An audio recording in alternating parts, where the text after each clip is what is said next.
the first time I was ever in a nightclub, it was a black nightclub. I was 12. I'm in there and I'm looking back, I'm like, there's no way I should have been in there. Yeah. The internet wasn't a thing, but twerking was definitely a thing in 1996. Sure. There wasn't a word for it. There wasn't a word for that, but they were just sort of hidden figures innovating on the technology. Just early on, working on it, going into the lab. You were at the ground floor twerking. Yo, they throw it back on you, but I'd have to like learn how to get my foot, and I had to learn to wear shoes with more grip on them. You know what I'm saying? Because they throwing it back. You got a plant. My homies would have to like hoist me back up because I'm going down. I'm going down. My last name's Franklin. I'm like, and they'd have to hoist me back up, and then I'd get to look back like, you gonna be all right? Who are you? Yeah.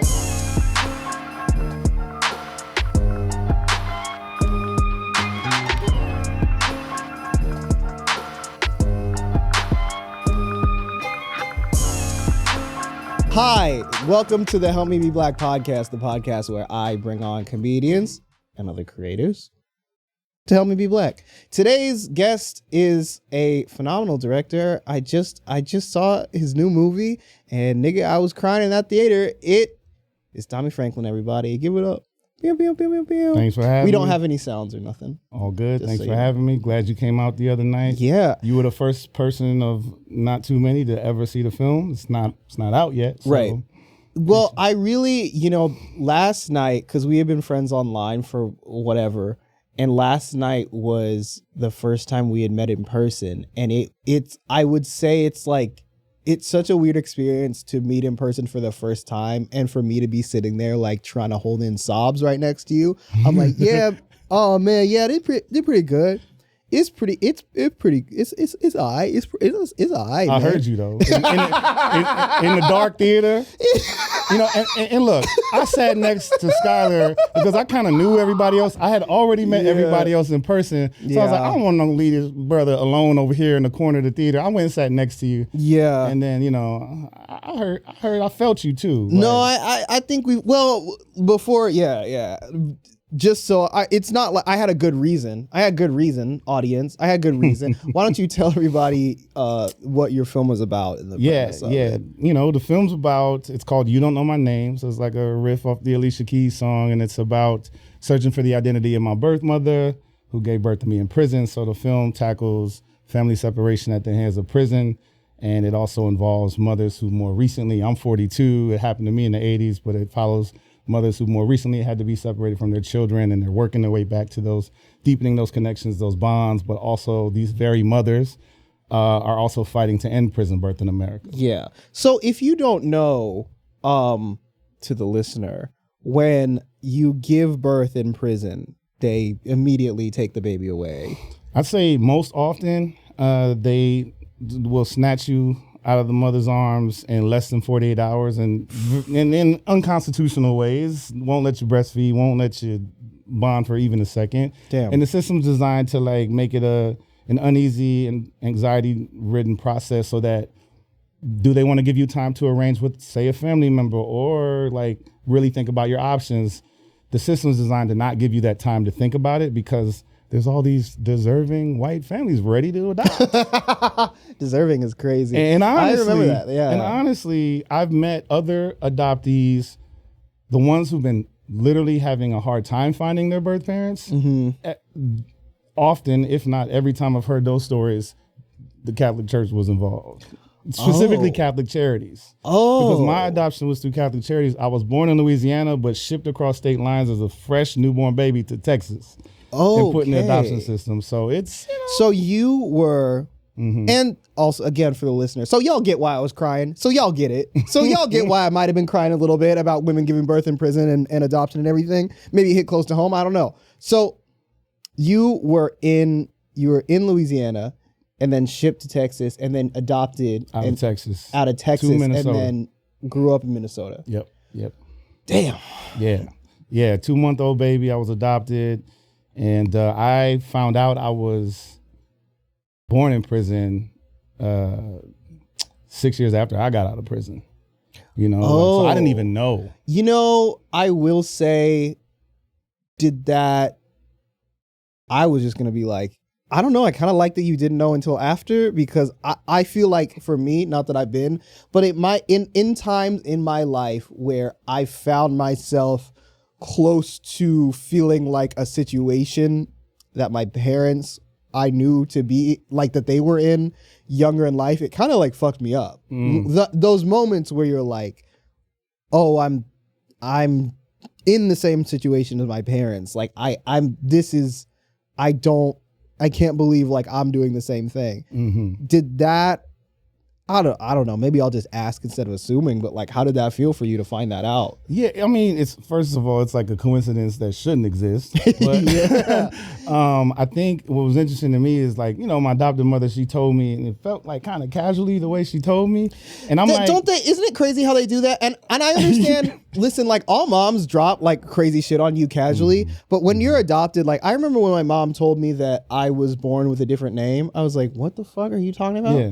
What are you talking about? I have a whole different name, was like, and it's Arabic, and there's like, so there's like a whole different situation. You can't just drop that on me. Yeah, we were just eating lunch, like at Perkins. You know what I'm saying? I've told this story on the podcast before, but one time my mom casually dropped on me the first time she ever took me to church, Mormon church. I was a baby, and she had me in a little bassinet, and she pulled it open for like everybody to see at the church, and a guy was like, the baby's a Negro.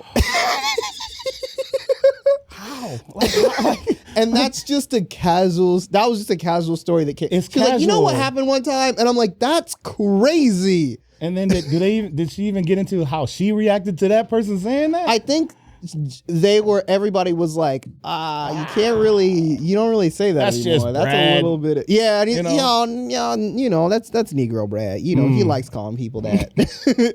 Yeah, she told me, and then I was a little bit like, because she tells me when I'm 30, and she was kind of like, well, I didn't tell you like when you were younger, because I don't know if that's a lot of information to kind of absorb, and you were young, aka like when she was like, when you were 18, you were still kind of young to learn that information. And I was like, I moved out when I was 14. Yeah, I was like, I was already like 2 to 3 years into nightclubs at that point. Like be ready for stuff I shouldn't have had to be ready for. I think that tidbit might have been all right. You know? Sometimes that stuff, I think parents too, when they're trying to avoid some like tricky topics with their kids instead of talking about them, like obviously we know this with like abstinence education or whatever, but like, no, like talking about this can help me maybe form like a better sense of like identity and self, and maybe would help me like stop me from like making certain mistakes, knowing sort of the realities of what certain consequences are, like whatever the fuck. It's very true, because when I'm like feel like there's like an emptiness or a black hole and trying to like unlock another aspect of my identity, at this point, you know, I'm 42 now, I'm just like, oh, what if I knew my mother? Would that unlock something in terms of discovery when it comes to my own identity? And because she's the source, she created me, and I'm like, I have all these beautiful relationships that also inform who I am, but like, why not literally just the opportunity? Right. You know, it's modern day slavery that did this. Like, I argue sometimes that adoption is human trafficking, you know what I'm saying? Yeah, like, it definitely, well, okay. This is a tricky thing to say, to start talking about, because like, it definitely is in ways, but there's also the scenario where it's like, yeah, well, there are these parents who don't have the ability to take care of these children, and they feel that way. So the children should be able to go somewhere and have access to sort of safe, healthy homes, and we know that. But I think people, and that's just sort of adoption sort of in the abstract, but I think people think about it in that way and just stop there. When you start to actually think about the mechanisms of the system and the adoption agencies and how the birth givers were lied to in order to facilitate taking some of these babies away, and the adopted parents aren't given that information and transparency. Yeah, and that's where like systematically we got to just change some shit up. You know, and I remember when this was a revelation that I had maybe at 20 or 21, of putting these words to it, where it's like, you could say all the stuff you go, oh, you grew up with white parents, you grew up white, blah, blah, blah.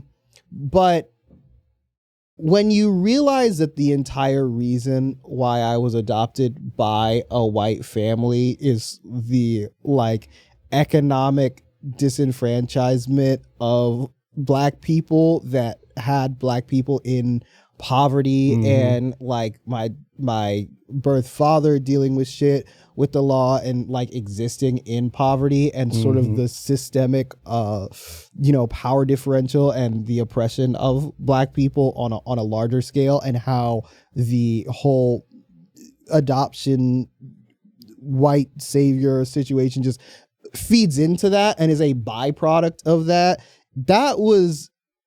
That's kind of heavy to start dealing with, because it is like, that's your life. Yeah. And we talk about a lot of these things like the prison system and how it's modern day slavery and all this kind of stuff, like in the abstract. But then it's like, now we're talking to people right here that are the result of these systems being like, now we got to figure out all that shit. And you know, sometimes like, yeah, it's just tough when you go, yeah, I can think of my family, but I can't separate the idea of my like family that I grew up with from these much larger, like more complicated and nuanced issues. Is tough, man. It's tough. I think we're lucky. So I guess I got to start a podcast, bro. Yo, I mean, I think if we're black adoptees, we're lucky if a white family that adopted us is a little more benign in terms of their, whatever they're exposing us to in terms of whiteness and white privilege that they might have. Sometimes if they're just like, in a way, if they're unequipped and not like thinking they know it all, from this liberal's perspective, if they're just like more, say they're blue collar and just doing their best, that in some ways can be less harmful than the ones that think, I know how to mold this little black child into an upstanding citizen. You know? Because then they have, I think that, and I had this growing up, and you tell me how you might have felt, but I think there was not a lot, but a little bit of growing up of the liberal white perspective of like certain respectability politics shit that they put on me a little bit of like, oh, you know, they're gonna want you to sag your pants and do all this kind of stuff, but you don't have to be like that. And they would precursor you. Like, I think, and I think I've said this on the podcast before too, but like the first conversation that I ever had about interracial dating was my mom telling me, going, hey, you know, it's okay if you want to marry a white woman, right? And I'm like, I didn't know that anybody had a problem with that. Like that. And like, I think as a start, that's a counterpoint to a larger conversation. That's like not the starting point of a conversation to have with like a 7-year-old boy. Cause I'm like, I wasn't thinking. They brought up dating when you were 7?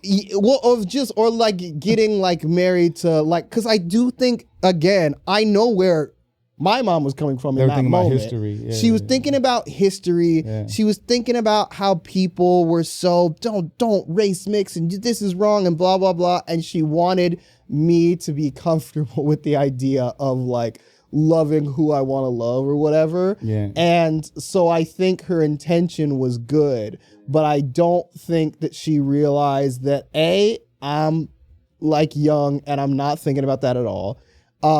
And B, it's a little bit like who you're gonna date racially as a black man is like a little bit more complicated than that. Like everybody can date everybody now, so therefore you don't have to sort of think about those differences at all.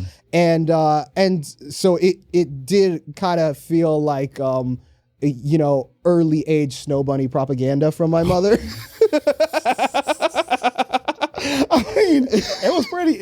She planted the seed, perhaps. Yeah, exactly. Like, but she didn't mean to do that. But it's like that. So I think that's an example of like if you're a white family and you're outside the black community and then you adopt a black child, a lot of the shit that you might be projecting racially that you think is helpful might be in some ways harmful or more nuanced than you're able to comprehend. And I saw this like like Utah aside, just where I grew up, you know, the way you said Utah. Hey, in Utah aside, like I don't know, I can't even fathom, you know, being because where I grew up in like Minneapolis, and here's the thing, I feel like I hit the lottery because the other Black and brown adoptees I would, you know, meet in childhood and adolescence, they were in like a certain suburb or what have you, and they didn't know any like they weren't exposed to other Black and brown people in their community. Right. I feel like I hit the lottery. You saw a little bit of that in the film where I had like this surrogate Black mother. Yes. My best friend's mom who lived right next door. Yeah, that was really nice. She said it. She was like, I knew your little Black ass needed a mother in that way. And what wasn't in the film was another version of that. My other best friend, Mikey, his mother, Olivia, like, I had these two, they literally took me to their Black family reunions around the country every summer. Damn. And I'm, you know what I'm saying? Like I got white parents, they work hard or whatever, but they were a little bit reticent. Like they were quiet, just blue collar, didn't really have any ideals they would politically or otherwise that they would try to instill in you. They were just like, hey, we can, you know, the 80s, you know, 80s was a little more altruism and adoption, 80s, 90s. And then you had like, then Madonna and Angelina started canvassing Africa. Well, then they kind of made it into they made it like we were like Chihuahuas, where it was like a status symbol. It became an ornament, you know, of sorts. And like, so my dad had a sister who taught in inner city Baltimore. She was an educator, and so I never got a single present from her for birthdays or Christmas. I only got books, and they were only Black history books. And so she literally was like. Yeah, by the time I was 8, I read A Choice of Weapons by Gordon Parks, and she had me like learning. She even gave me games where you like, it was like a checkerboard and it'd be a card with a Black face on it on the opposite side, or the board would have faces on it, and these cards would have like little bios, and you had to match up the bios with the faces. Oh, got you. So you knew all your Black figures or whatever. And that was, again, a gift because she was like, you just need to know where you come from. I can't really tell you how to be Black. Right. I can't tell you how, but I know I know what you need to know. In case your dad doesn't like, you know, isn't proactive about this, I will be because I happen to teach in one of the blackest cities in all of America. Go ahead and play Selma the board game so you could know what you're playing. I was lucky in that way. So the surrogate families, it was great, but still I had to go to school where all my friends, their nuclear families and all that, you know, all the relationships they built before we even entered school were just intact, natural, and I had to kind of still integrate with my fellow Black homies and homegirls, and that was always, you know, interesting. And you gotta, I think, and that's sort of what this podcast is born out of, is like, you gotta, in any case, it kind of feels like you gotta explain your whole situation. Like you don't get to just come up being like, you know, hey, what's up, y'all? Even if it's not, I don't like to be over dramatic about like the quote unquote trauma of it. Obviously there is some, but maybe I'm just reacting to some adoptee Instagram accounts I follow that I go like, calm down. Like, you know what I mean? Like, okay, chill a little bit, where it's like, as an adoptee, having not adopted friends is labor. And it's like, okay, well, but I will say that you do have to, and in my case, I think, as well, you do have to explain like, so no, like, I sort of have a different thing going on, and it's not, you know, whatever. And I think it also comes from that thing in like a lot of in the 90s and early 2000s, just generally a lot of stand-up or whatever comedy would be like this kind of like, man, you know what all Black people do? You know what every ubiquitous Black experience is? Black people do this, and Black families are like, and you're like, okay, cool, whatever, that is true for a lot of people, but I will say in my particular case, I have sort of a different experience, and I don't think that invalidates anything with regards to being Black, but I will say I'm not like, oh yeah, no, I know what that is. Like, and some of those experiences become, if it's comedy, more hilarious to us if we haven't yet experienced it, when we experience these people in our lives actually, versus like the entertainment of it all. Because like it took like, for me, it took like matching their skill like athletically to be like, oh, you're one of us in some way, in some instances, right? Like, wait, you're matching us, but you didn't have some like white trainer or money to get the training to be as good as us. You just out here thugging it out with us, you know, being a hustler with us. So I think, yeah, it takes time because like you say about the abstract, it's delivered to us sometimes out here before we're really experiencing it coming from this circumstance. And yeah, it takes a lot of time, you know? Yeah. And it like, I mean, I think it takes a lot of time just to be comfortable. Like I still am unpacking how many different levels of insecurity comes up through whether, you know, not being raised around enough black people, so not being quote unquote black enough, not whatever, that you really like, I get to a point where I'm like, you know, I'm 30 years old now. I'm like, I'm an adult. So at a certain point, you got to just set that aside and go like, well, like you are who you are and like chill. Yo, but also I'm telling you, I'm both my parents happen to be black, but I'm light skinned in a lot of circles, right? Yeah, sure. Some more than others. But I'm gonna lie to you. What I loved most when I was growing up, until I was an adult, was how fucking nappy my hair gets.